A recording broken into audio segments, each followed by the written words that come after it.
Hermanos, que el Señor les bendiga. Como les dije antes, que deberían tomar la decisión de repasar la enseñanza que les pasé el domingo pasado. Espero que algunos de ustedes tomaron el tiempo para mirar la enseñanza del domingo pasado, porque lo que vamos a ver hoy es la continuación de lo que vimos el domingo pasado, es la continuación. Y si el Señor lo permite, no creo que hoy vamos a poder terminar esas etapas de la salvación. Hoy vamos a ver solamente una sola etapa, que es lo que la última alabanza que acabamos de cantar. Fuimos justificados por la muerte de Jesús en la cruz. Es que la primera etapa que vamos a ver hoy es la etapa de la justificación. ¿Vale? Y el próximo domingo, si el Señor lo permite, veremos las dos otras etapas. Veremos las dos otras etapas. Así que hoy seguiremos y espero que vamos a ir todos al mismo punto.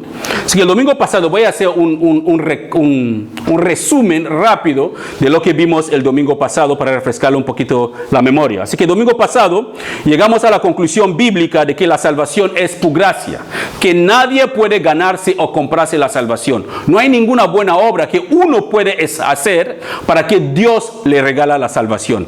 La salvación es pura gracia, es un favor que ninguno de nosotros merecemos, es un regalo de parte de Dios, y la única manera que podemos recibir esa salvación es por medio de la fe.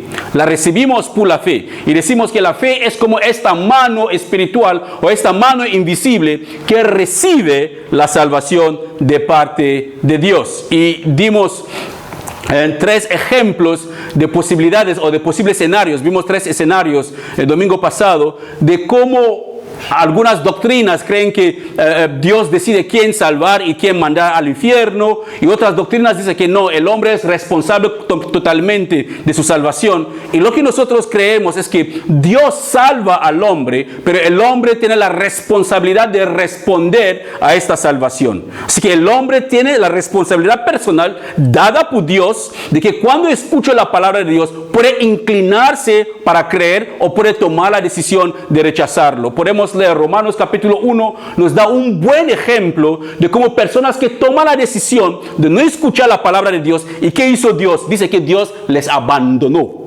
Así que llega un momento que Dios toma la decisión de abandonar a una persona que, bueno, tú ni te sirves a ti, ni me sirves a mí, ni sirves a la sociedad, no sirves para nada, solamente para condenación. Así que son decisiones que las personas toman y Dios tiene la decisión también para abandonarles. Así que también hablamos de que nuestra salvación es pasado. Pasado cuando nosotros creímos por primera vez. Que nuestra salvación también es presente. Presente como si permanezcamos creyendo en esa salvación. Si permanezcamos creyendo en Cristo Jesús, nuestra salvación es presente. Y nuestra salvación también es futura. ¿Futura en qué sentido? Que aún no se ha consumado. Aún no estamos completamente salvos. Algunos pueden resbalar y golpearse la cabeza y después regresan otra vez. Otros pueden resbalarse pero bien lejos y se alejan de la salvación y mueren sus pecados. Así que nuestra salvación será consumada o completada cuando podemos gritar una vez para siempre que salvo, siempre salvo, que no hay ningún pecado más que puede contra nosotros. Eso será el día que te mueres en Cristo, el día que Cristo vuelva y se acabó todo. Así que si una persona muere en Cristo, bueno, está siempre salvo, una vez salvo, siempre salvo.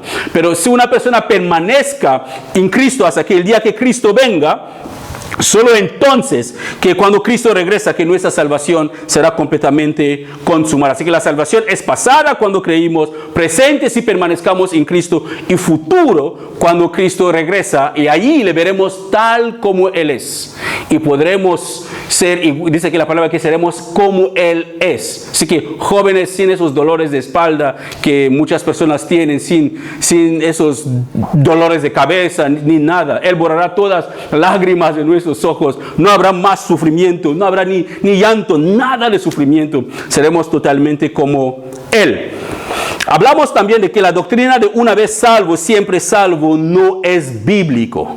Que si le dice que pues que usted hizo una oración un día, se pasó delante de una iglesia, hizo una oración, se cayó o no se cayó al piso, no importa lo que le pasó, pero usted creó ahí que se había salvado, porque alguien le dijo, bienvenido a la familia de Dios, usted es salvo, y luego salió fuera de la congregación y empezó a vivir una vida promiscua, una vida no conforme a la palabra de Dios. Usted piensa que porque una vez hizo una oración, eres salva, se equivoca totalmente, porque dice la palabra que los que están en Cristo son nuevas criaturas, todas las cosas viejas pasaron, así que debe haber un cambio visible en la vida de cualquier persona que dice que es creyente. El cambio es visible, porque hay muchos pasajes bíblicos que nos enseña, desde Génesis hasta Apocalipsis, nos enseña tranquilamente que es posible que uno puede caer de su posición firme si descuida su relación con el Señor. Uno puede perder ese regalo que Dios le da si no lo valora.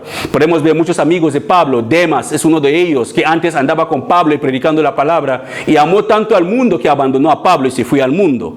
Así que es posible que uno puede estar en Cristo y llegar a un momento que dice, ¿sabes qué? Jesús no está regresando y el mundo está siendo tan dulce, yo prefiero regresar al mundo para comerme las frutas prohibidas, o yo prefiero ir al mundo para seguir siendo un ladrón, o yo prefiero ir al mundo para seguir siendo un chismoso, y se va al mundo, y si muere en sus pecados, está perdido, conforme a la palabra del Señor. Así que nada nos puede separar del amor de Dios, sí, pero en Cristo Jesús. Quiere decir que si estamos en Cristo Jesús, nada nos puede separar del amor de Dios. Pero si no estamos en Cristo Jesús, estamos ya separados del amor de Dios. Porque si leemos el Evangelio de Juan que estamos estudiando los sábados, dice que los que le recibieron a Jesús, Él le dio potestad para ser llamados hijos de Dios. Pero la luz vino y ¿qué hicieron la gente? Lo rechazaron. Así que eso es la condenación. La condenación es que vino la salvación y la gente rechazaron la salvación. O sea, cualquier persona que en algún momento disfrutó de la salvación o en algún momento escuchó de la salvación de Dios, que es la buena noticia, y la rechazó, ya ha sido condenado si muere en sus pecados. Es lo que nos enseña la palabra del Señor.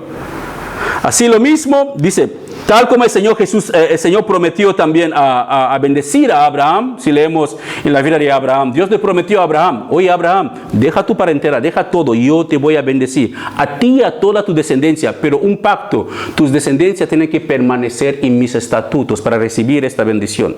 Abraham tenía que seguir enseñando a sus hijos para que permanezcan en obediencia al Señor. Si no permanezcamos en obediencia al Señor, podemos hacer todo lo que queremos hacer para el Señor, perdemos nuestro tiempo.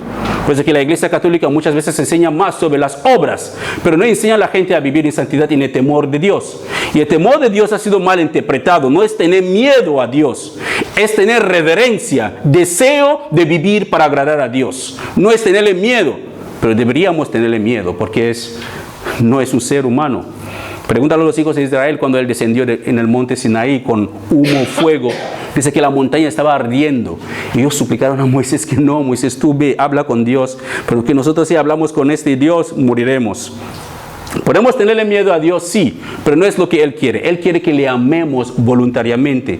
Y tenemos ese temor reverente, deseo para vivir voluntariamente para Él. Así que hay una doctrina ahí fuera que dice que el ser humano no tiene libre albedrío. Ese es el calvinismo. Que el hombre en sí está muerto, que el hombre no puede reaccionar. Pero eso no es cierto. La Biblia nos enseña desde Génesis que Dios le dijo a Adán y a Eva, no coméis de este fruto. Caín, ojo, el pecado está en la puerta tocando. Asegúrate de señorear el pecado. ¿Qué quiere decir? Que Dios dio la capacidad a Caín de decir no al pecado o sí al pecado. Y él tomó la decisión de abrazar el pecado y mató a su hermano. Hasta el día de hoy, cada uno de nosotros tenemos esta capacidad dada por Dios de ceder al pecado o no ceder al pecado. ¿Para qué? Para que podamos responder con justicia o responder sabiendo bien claro ante Dios que somos responsables del pecado que nosotros cometimos. Porque imagínense si fuéramos robots, si no tenemos derecho de decidir, solamente Dios nos dicta lo que tenemos que hacer, vamos sí Señor y vamos haciéndolo. Eso no será amor genuino, ¿no? Ningún hombre se casará con una mujer que le controla, ninguna mujer se casará con un hombre que le controla. ¿Te gustaría que los padres quieren que sus hijos le aman libremente, no puteror? O los hijos quieren que sus padres le aman libremente, no puteror. Así es Dios. Su amor es libre. Somos libres de amarle o libres de aborrecerle o odiarle, y recibimos la consecuencia de eso. Así que desde Génesis a Apocalipsis podemos ver que Dios siempre ha dejado y sigue dejando hasta el día de hoy que los seres humanos, que le amáramos, que lo obedeciéramos y que le seguimos libremente. Nadie está obligado a seguir al Señor. Es totalmente libre. Eso quiere decir que usted y yo somos totalmente libres. Congregarse es libre. Estudiar la palabra de Dios es libre. Orar, libre. Amar al Señor, libre. Buscar al Señor, libre. Todo es libre. Porque el que lo hace con libertad es porque ama. Y el que reconoce que muchos de sus pecados han sido perdonados, amará más. El que no reconoce que es un pecador, amará menos. Pero cuando reconocemos lo grandioso que es la bondad y la misericordia de Dios, le amaremos más a Él. Así como le dije el domingo pasado, la salvación es un proceso que toma toda nuestra existencia. Es un proceso. Algunas personas han creído en un hecho de muerte y después han muerto, sí que serán salvos. Si han creído de verdad, eso es una cosa entre la persona y Dios. Sea un arrepentimiento genuino o una fe genuina hacia Cristo, es obvio que Dios te regala la salvación. Pero mientras que estamos aún con vida y creemos en Cristo Jesús, como quiero creer que todos nosotros aquí somos creyentes, Dios nos ha dejado aquí porque es un proceso. Hay algo en nosotros, hay cosas en nosotros que Dios tiene que ir quitando, porque si nos pone en su mundo nuevo, la vamos a arruinar. Porque seguimos a veces, seguimos chismosos, envidiosos, codiciosos, iracundos, mentirosos y de todo. Seguimos siendo, teniendo esta naturaleza que está luchando en nosotros para poder vencernos, para que regresamos al mundo. Así que en ese proceso, que es lo que vamos a ver más adelante, Dios está trabajando en nosotros. Por eso que nuestra salvación es un proceso que toma toda nuestra existencia, porque aún no se ha consumado. Y se consumirá esta salvación cuando Cristo regresa o cuando nosotros nos muramos en Cristo. Así que salvados por gracia es lo que somos. Hemos sido salvados por pura gracia. Es algo que toma toda nuestra vida cristiana. Mientras que Dios nos va formando cada día a la imagen de su Hijo Jesús. Él va puliéndonos, quitando esas cosas y nosotros vamos a resbalar, golpear la cabeza. Él nos va a decir, no te preocupes, levántate. Cuando nos arrepentimos, nos enseñará otra vez el camino correcto. Iremos por el camino correcto, gozoso, y después nos desviamos un poquito, andamos por sendas de, ¿cómo lo llaman en el libro de El Peregrino? Le llaman la ciudad de la vanidad. El mundo es considerado la ciudad de la vanidad, donde se vende todas las cosas vanas que nos distraen, nos aleja de Dios. Y cuando pasamos por esa ciudad de la vanidad, somos libres de decidir qué son las cosas de la ciudad de la vanidad que queremos comprar, o si no queremos comprar nada. Son decisiones personales de cada uno que debemos tomar. Así que cuando decidimos que somos salvos por gracia, estamos hablando de un proceso que aún no está completo en nosotros, porque seguimos este proceso de salvación y será consumado el día que nuestras vidas aquí en la tierra termina, si permanezcamos en Cristo. Así que un día, por gracia, Dios nos salvará completamente, cuando Cristo regresa o cuando nos vamos con Él.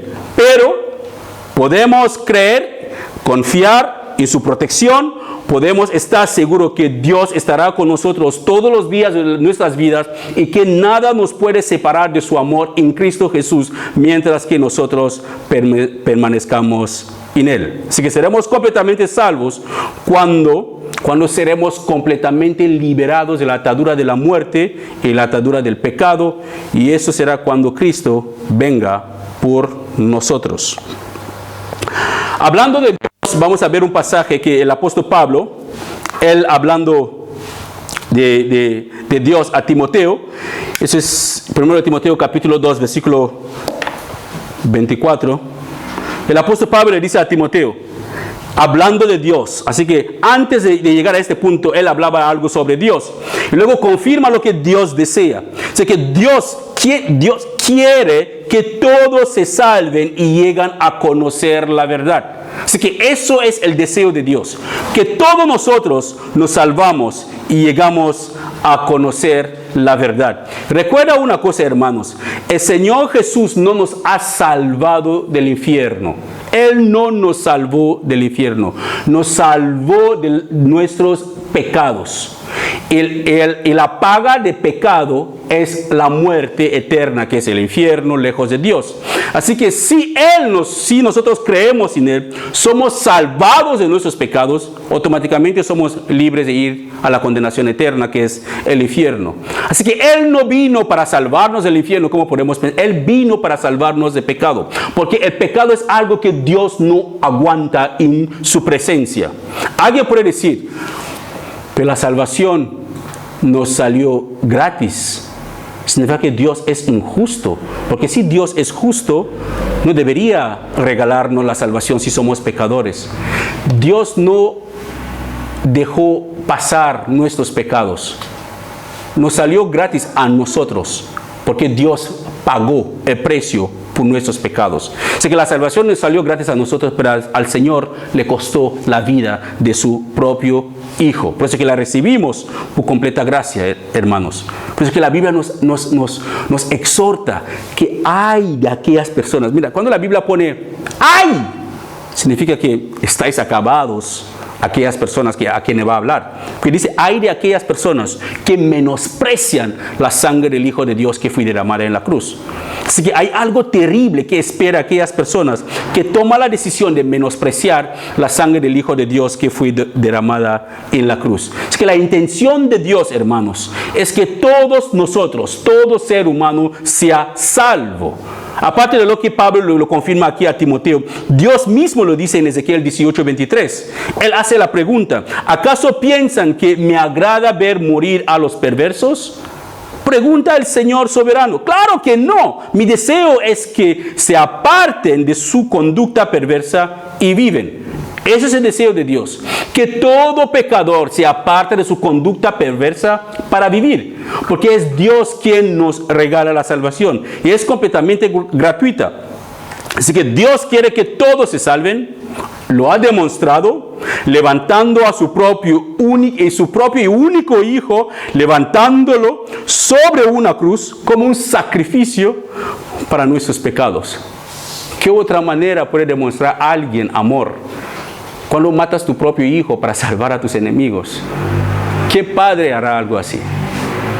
¿Qué padre dejará de comer a su hijo para darle comida a la vecina que es la más traviesa, la más mala del edificio o del barrio? Ningún padre lo hará, ¿no? Alimentaremos a nuestros hijos hasta que se sacian y tiraremos hasta el resto en la basura, pero que la vecina se apechuga. Pero Dios nos dio lo mejor. Siendo enemigos de Él, Él nos dio lo mejor, la misma vida de su Hijo. Así que Dios quiere que todos se salven. Por eso que en Juan capítulo 3, cuando uno de los fariseos, líder de los fariseos, Nicodemo, fue a ver al Señor Jesús de noche, Jesús le mencionó algo que ocurrió en el Antiguo Testamento, que vamos a ver que ocurrió en Números capítulo 21. Algo que ocurrió en Números capítulo 21 cuando los hijos de Israel estaban en el desierto y ellos habían pecado contra Dios porque hablaban mal de Dios y hablaban mal de Moisés. ¿Y qué hizo Dios? Dios se enojó con ellos y Dios mandó serpientes venenosas para que les mordieran. Y las serpientes empezaron a morderles y la gente empezaron a morir por miles y miles y suplicaron a Moisés, por favor, clámale a Dios por nosotros para que nos perdone por lo que hemos hecho. Entonces Dios escuchó, como Él es grande en misericordia, lento para ira, Él escuchó este clamor porque la gente se habían arrepentido. Así que Dios les regala la salvación, les regala la vida otra vez. Y Dios ordenó a Moisés de hacer una figura de una serpiente venenosa y atar esta serpiente, esta estructura, en un poste. Y Dios le dice a Moisés, dile a la gente que todos los que sean mordidos por las serpientes venenosas vivirán tan solo mirar a esta estatua o esta estructura de la serpiente que vas a hacer y ponerlo en el campamento. ¿Qué hizo Moisés? Moisés obedeció al Señor y hizo una serpiente de bronce y la ató en un poste. Entonces, ¿qué hicieron las demás personas?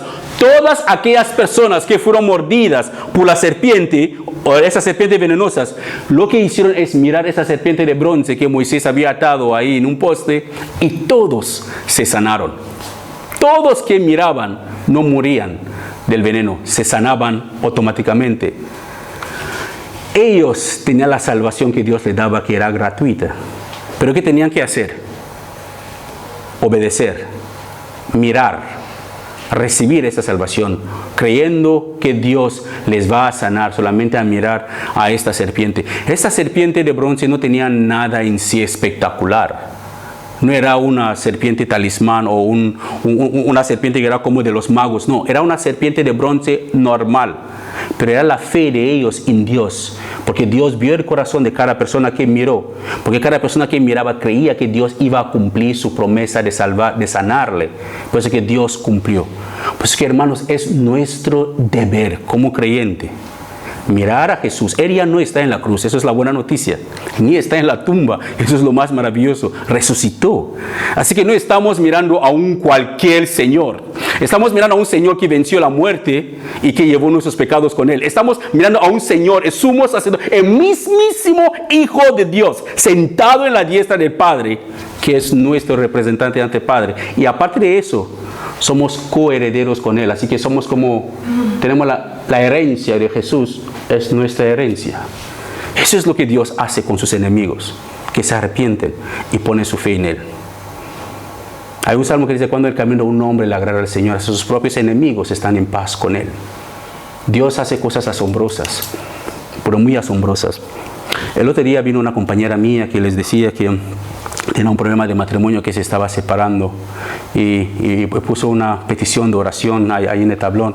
Y el mismo día oramos por su marido, por ella, por su familia, por su matrimonio. Y 2 días después me manda un mensaje y dice: Alex, no sé si es casualidad, pero veo a mi marido un poquito diferente. Digo: bueno, seguimos orando, porque hemos orado, ¿no?, para que Dios cambie a tu marido. Dice: sí, pero lo veo diferente. Y hoy me levanté por la mañana, digo: Alex, es que algo extraño está pasando. Es que mi marido no es normal lo que está pasando. Quiero saber lo que yo puse en esta petición. Y yo le dije: pero pusiste lo que pusiste, pero es Dios quien obra. Hermano, Dios desea que todos se salven. El matrimonio es sagrado, fue creado por Dios. Es una unidad que Dios usa para comparar su relación con nosotros. Dios usa el matrimonio como Cristo y la iglesia. Lo que Dios une, que nadie lo separe. Como el hombre, la mujer honra a su marido, así la iglesia honra a Cristo. Como el marido da su vida por su mujer, así también Cristo dio su vida por su iglesia. Así Dios usa el matrimonio para demostrar lo sagrado que es el matrimonio en sus ojos y lo misericordioso que es Él para contestar oraciones hasta de personas que ni lo conocen. Así que toda la gente fueron sanados, los que miraron a la serpiente venenosa que Moisés había hecho. Y mira lo que dice aquí, Juan 3, 14 a 15. El Señor Jesús aquí citando en Números capítulo 21, de 1 a 9. Él citando eso a Nicodemo, cuando Nicodemo le preguntó: oye, maestro, sabemos que tú vienes de Dios. Y Jesús no le dijo: sí, yo soy el Hijo de Dios. No, le puso bien claramente la cosa. Así es como, dice que: y así como Moisés levantó la serpiente de bronce en un poste en el desierto, así debería ser levantado el Hijo del Hombre, para que todo el que cree en Él tenga vida eterna. Todo el que cree en Él. No dice aquellos que Dios ha decidido que creen en Jesús tendrá vida eterna. No dice aquellos elegidos que Dios, los super elegidos que Dios ha seleccionado tendrá vida. No, dice todos. ¿Qué quiere decir la definición de todos? ¿Alguien quiere el significado de todos? ¿Todos en otro significado? ¿Menos todos? Es Todos.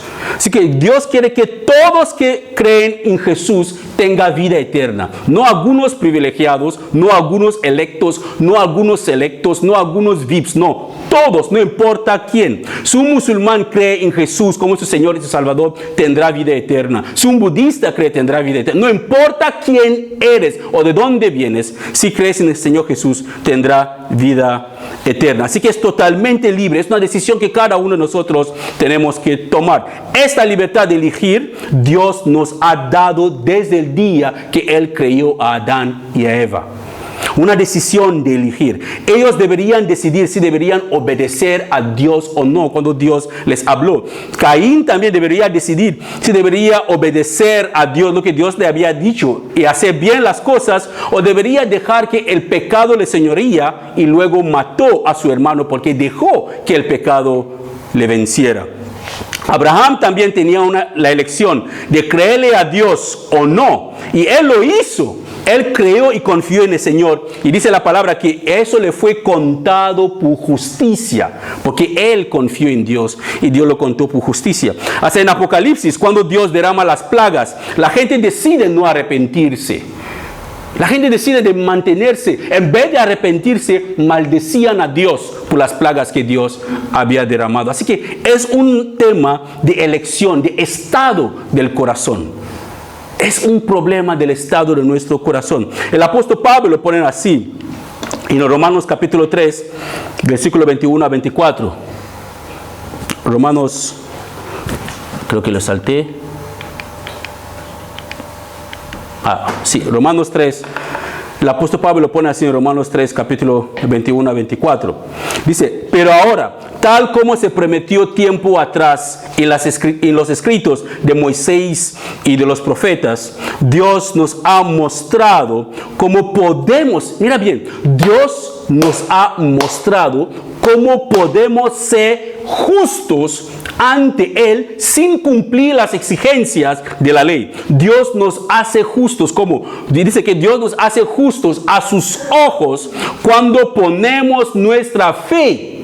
¿En quién? En Jesucristo. Cuando ponemos libertad de poner su fe en Jesucristo. No cuando somos elegidos por Él o cuando somos seleccionados, que algunos para el cielo, otros para el infierno. No. Cuando ponemos nuestra fe en Jesucristo. Y eso es verdad para todo el que cree. Aquí todo significa, no importa de qué país, de qué color de piel que tú eres, no importa de qué nacionalidad tú eres, si crees en el Señor Jesús, pone tu fe en Él, recibirás esta promesa de Dios. Dice, y eso es verdad para todo el que cree, sea quien fuera.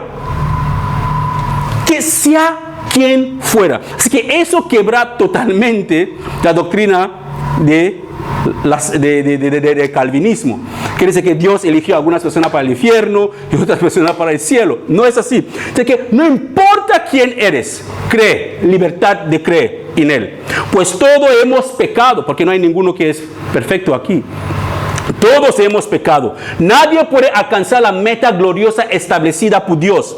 Sin embargo, en su gracia, en su favor, el favor que nosotros no merecemos, su misericordia, en su gracia, Dios gratuitamente nos hace justo a sus ojos por medio de Cristo Jesús, quien nos liberó del castigo de nuestros pecados. Así que Dios nos hace justos por medio de Cristo Jesús, quien nos liberó de nuestros pecados.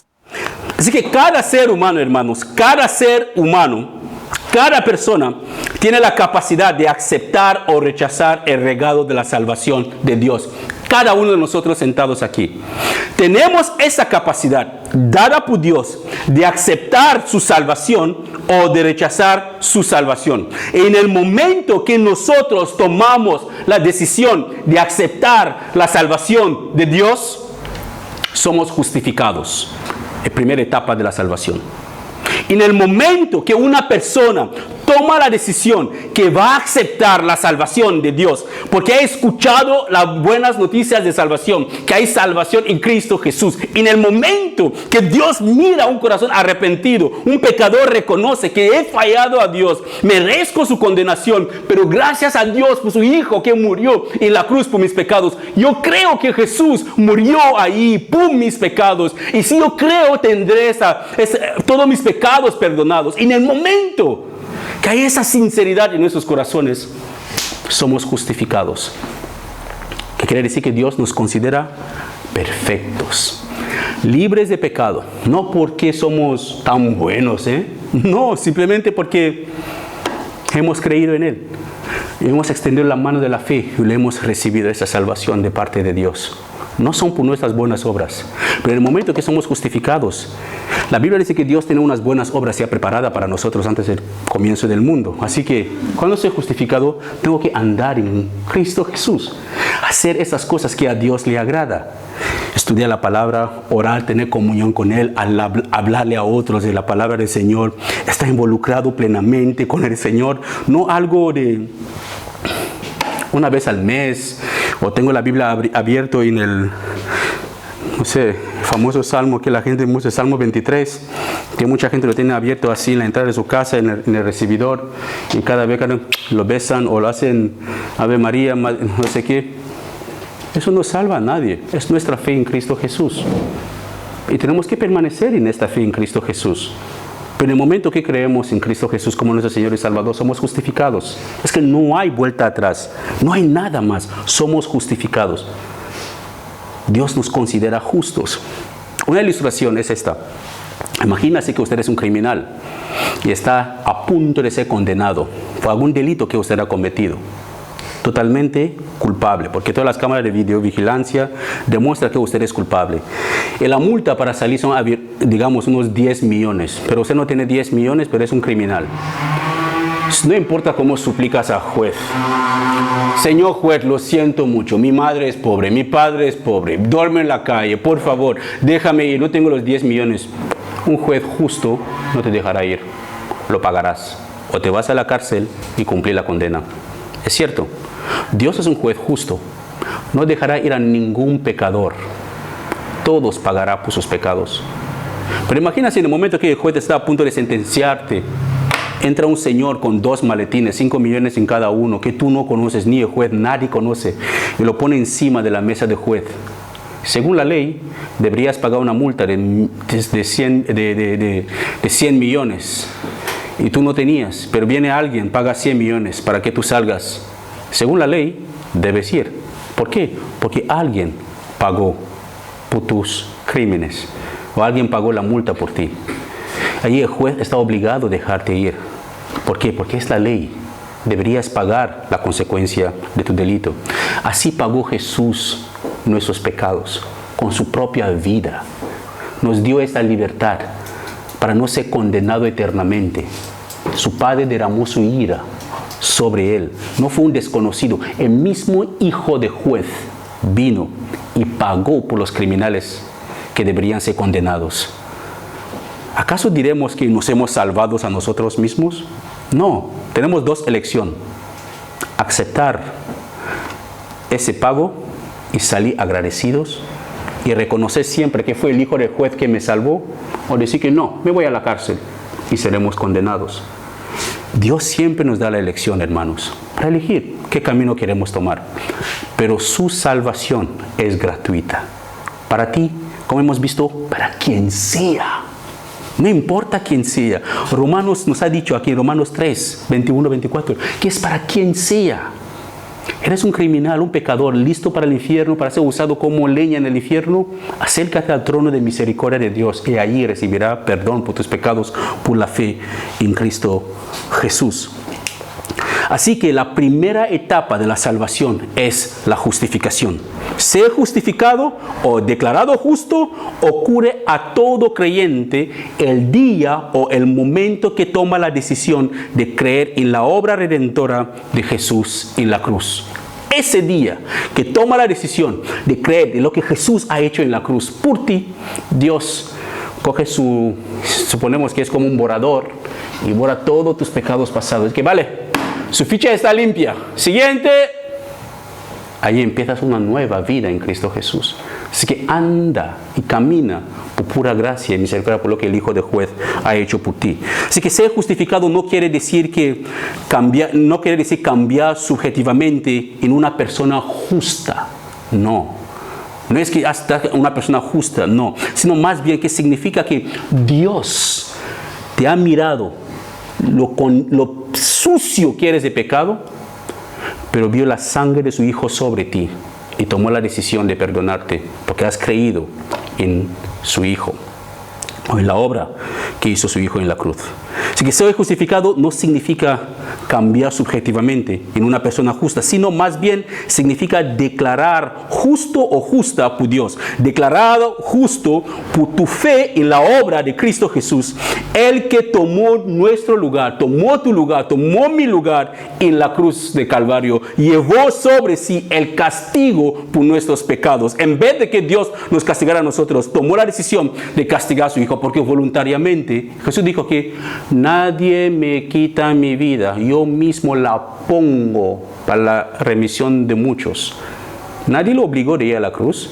En la cruz Él había llamado a millares de ángeles para que le descendieran, porque Él tenía toda esta potestad para hacerlo, pero Él no lo hizo. Podría haber llamado a millares de ángeles para que descendieran y le librara, pero Él pensaba en usted, Él pensaba en mí. Al creyente se le imputa la justicia de Jesús. ¿Qué quiere decir? Que Dios te da la perfección de Jesús cuando te justifica. Te pone la perfección de Jesús, te imputa la justicia de Jesús. Y eso determina el grado de perfección requerida por Dios para estar en paz contigo. Así que sin la justicia de Jesús, Dios no puede estar en paz con nadie. Por eso que el apóstol Pablo también lo pone bien claro. Aquí lo podemos ver en Romanos capítulo 5, versículo 1. Él lo dice: por lo tanto, ya que fuimos hechos justos, en el pasado, cuando creímos, ya que fuimos hechos justos a los ojos de Dios, ¿por medio de qué? Por medio de la fe. Así que recibimos esta justicia por medio de la fe en Cristo Jesús. Entonces Él dice: en ese instante, y donde vosotros estáis ahora, tenéis paz con Dios. ¿Por qué? Porque fueron en el pasado justificados. Así que vuestra posición actual es que estáis en paz con Dios, gracias a lo que Jesucristo nuestro Señor hizo pasado por nosotros. Cuando creímos empezó el proceso de nuestra salvación. Fuimos justificados. Y ahora en este mismo instante, si seguimos en esta fe en Cristo Jesús, estamos en paz con Dios. Podemos entrar confiadamente a su presencia y decir: Padre nuestro, Padre mío, aquí estoy otra vez delante de ti. Mira, he pecado contra ti, perdóname, Señor, dame la fortaleza para seguir adelante. Tu Padre te va embalsamado con su amor y dirá: adelante. El hijo pródigo, cuando regresó a su casa, ¿qué hizo su padre? ¿Le cerró la puerta? No, salió corriendo para encontrar a su hijo que se había perdido. Le preguntó: ¿dónde estabas? ¿Qué hiciste con mi dinero? ¿Con quién fuiste? No, la abrazó y dijo: mi hijo estaba muerto y ahora está vivo. Porque Dios desea que todos nos salvamos, todos, cada uno de nosotros, que ninguno de nosotros se pierde. Así que eso ocurrió cuando fuimos justificados, cuando creímos por primera vez. Nuestra relación con Dios empezó con una relación de reconciliación con Él. Empezamos una relación de reconciliación con Él cuando decidimos creer en el Evangelio. Porque alguien más perfecto que nosotros pagó con su vida el castigo que cada uno de nosotros merecíamos. Y creyendo en esa persona, que es el Señor Jesús, como nuestro Señor y Salvador, Dios nos declara justos, nos declara perfectos, sin más cargos contra nosotros. Nos deja libre y podemos salir del corte de Dios con la mano en el bolsillo, agradecidos, no con orgullo, pero súper agradecidos. Y cada vez que nos preguntan: oye, ¿te liberaron? Sí, el Hijo de Dios, gracias a Él. ¿Y lo aceptaste? Sí, por la fe lo acepté, por eso que soy libre.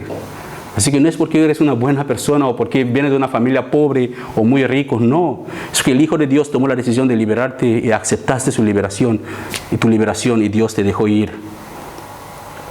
Así es nuestra vida. Pero ¿acaso eso significa que cuando Dios nos deja libre, acaso eso significa que podemos vivir de cualquier manera? ¿Podemos vivir nuestra vida después de cualquier manera? ¿Acaso eso significa que podemos seguir pecando ya que Dios nos ha justificado? La respuesta es no. Uno que está en Cristo no puede seguir pecando, porque todas las cosas viejas antes han sido perdonadas y pasadas. Así que su nueva vida en Cristo Jesús tiene que ser totalmente diferente. Eso solamente es el principio de nuestra salvación. Por eso que tenemos que cuidarlo con temor y temblor, asegurándonos que permanezcamos firmes en Él hasta que nuestra salvación es consumada. El proceso empezó y Dios cumplirá esa buena obra que Él empezó en nosotros. Él lo va a cumplir si nosotros permanezcamos en Él. Así que hay que permanecer creyendo y caminando conforme a la guía del Espíritu Santo y a la palabra del Señor. Por eso el Señor Jesús mismo, escucha bien hermano, termino con esto. El Señor Jesús mismo lo pone bien claro en Mateo 24:13. Él lo pone bien claro a todos. Él dice, mas el que persevere hasta el fin, este será salvo. La persona que permanece en esta salvación hasta el fin. No el que está, bueno, me lo recibo, me voy a vivir como yo quiero vivir. De igual manera, Dios es misericordioso. Si me mueren mis pecados, Él me va. No. Es Él quien permanece en esa salvación hasta el fin, será salvo. Es ahí, hermano, ese día cuando el Señor Jesús vuelva. Ese día podremos gritar, soy salvo para siempre. ¿Por qué? Porque hemos vencido ya la muerte. Ya el pecado ya no tiene atadura sobre nosotros. Somos completamente salvos. Pero la justificación es la primera etapa. La primera etapa de ese proceso de la salvación. Así que si el Señor lo permite, seguiremos el próximo domingo con las dos etapas de nuestro proceso de la salvación que nos falta. Amén. Padre, gracias te damos por tu palabra, porque tu palabra es verdad. Gracias por esa salvación tan grande que tenemos en Cristo Jesús, Señor. Gracias. Aún siendo enemigos tuyos, tú tomaste la decisión de entregar a tu Hijo por nosotros. Muchas veces, Señor, olvidamos de esa salvación tan grande y volvemos a vivir como esclavos de los rendimientos de la ley. O descuidamos esa salvación tan grande y te damos la espalda, Señor. Ayúdanos a ser conscientes de esta preciosidad que tú nos has dado, que es la salvación en Cristo Jesús. Que cuando nuestros corazones están anhelando alejarse de ti, Señor, que nuestro espíritu gime a ti, clama, y tú vengas a nuestro socorro. Ayúdanos a no descuidar esa salvación que tú nos regalas, Señor. Gracias. Y que seamos personas que ponen en práctica esta palabra, no solamente oidores de ella. Que tu nombre siempre sea glorificado, Señor. En el nombre de Jesús. Amén. Amén.